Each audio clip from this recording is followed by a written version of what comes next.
আব্বা, আম্মা, এই যে কোথায় তোমরা? বাইরে এসো, দেখো তোমাদের বৌমা নিয়ে এসেছে। মা, সালাম করো। আমি কখনো কাউকে সালাম করিনি, ওনাদেরও সালাম করতে পারবো না।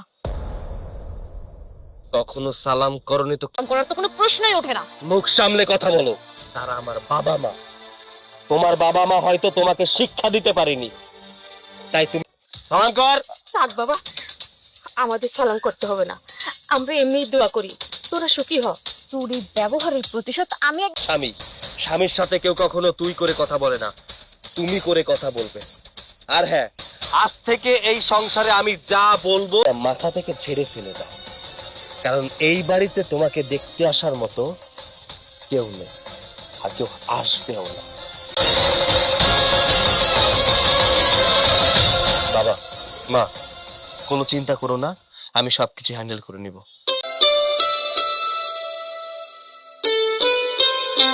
ফাইনালি আমাদের বিয়েটা তাহলে হয়েই গেল। অনেক হাতটা দাও, একটু ছুঁয়ে দেখি। আমাকে একদম টাচ করবে না। তুই কি ভেবেছিস তুই জোর করে আমাকে বিয়ে করেছিস ঠিকই, কিন্তু স্বামীর অধিকার কোনোদিনও পাবি না। এক্সকিউজ মি, আমি আগেই বলেছিলাম আমার মধ্যে মোটেও নেই। আর আমাকে অশিক্ষিত বলো না, আমি কিন্তু অশিক্ষিত না, আমি মাস্টার্স কমপ্লিট করে একটা ছেলে।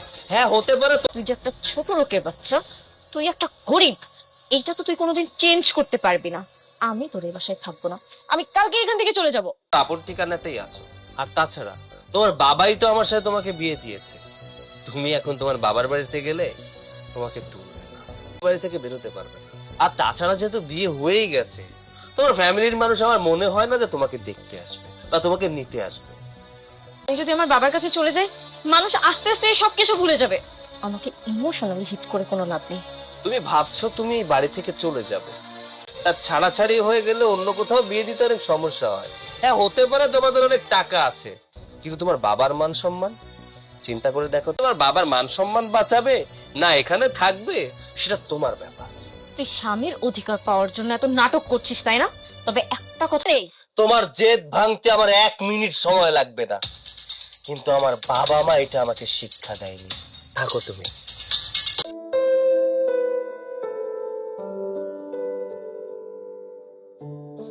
এই ঘড়িতে কয়টা বাজে? আমি আমার বাড়িতে সকালবেলা 11টা পর্যন্ত ঘুমাই। তুমি বাড়িতে সকাল 11টা পর্যন্ত ঘুমাও না দুপুর 12টা পর্যন্ত ঘুমাও, সেটা সকাল 8টার ভেতরে রান্না বান্না কমপ্লিট করতে হবে। ঘুম থেকে উঠে প্রথম কাজ থাকবে তোমার ঘর ঝাড়ু দেওয়া, উঠান ঝাড়ু দেওয়া, তারপর রান্না। তো রান্না করতে পারি না। শোনো, পারি না পারবো না এসব কথা আমার সংসারে চলবে না। তুমি যদি না পারো শিখে নেবে, তুমি ভুলে যেও না। তাহলে 8-10টা গ্রামের স্বামীরা যেমন বউদের সাথে আচরণ করে, আমি কিন্তু তোমার সাথে সেরকম আচরণ করতে বাধ্য হব। কি করবে? তুমি কি আমার যাও, বসে আছো কেন? যাও।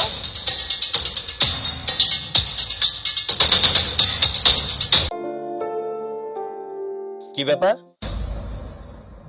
তুমি খাবার প্লেট তোমার সামনে নিলে কেন? আশ্চর্য, আমাদের খাওয়া শেষ হবে, তারপর বাকি যে খাবার থাকবে সেই খাবারটা খাবে। কেন তুমি জানো না গ্রামের বউরা কি করে?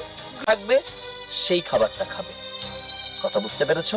তুমি যেহেতু এখন গ্রামের বউ, গ্রামের বউরা যেভাবে চলে ঘরে বাজার তোর আব্বা তো ঠিকই কইছে, আমরা 4জন মানুষ, আমরা তো সবাই একসাথে খাইতে পারি। না মা, বড়লোক বাড়ির মেয়ে, চেয়ারম্যান বাড়ির মেয়ে, তাতে কি হয়েছে? এখন তো গরিব বাড়ির বউ, তাই না? গরিবরা যেভাবে চলে, আমরা যেভাবে একটা বেকার ছেলের বাড়িতে, যার স্বামী একটা বেকার।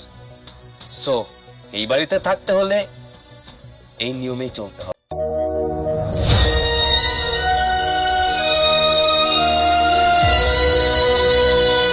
এমনটা না করলেও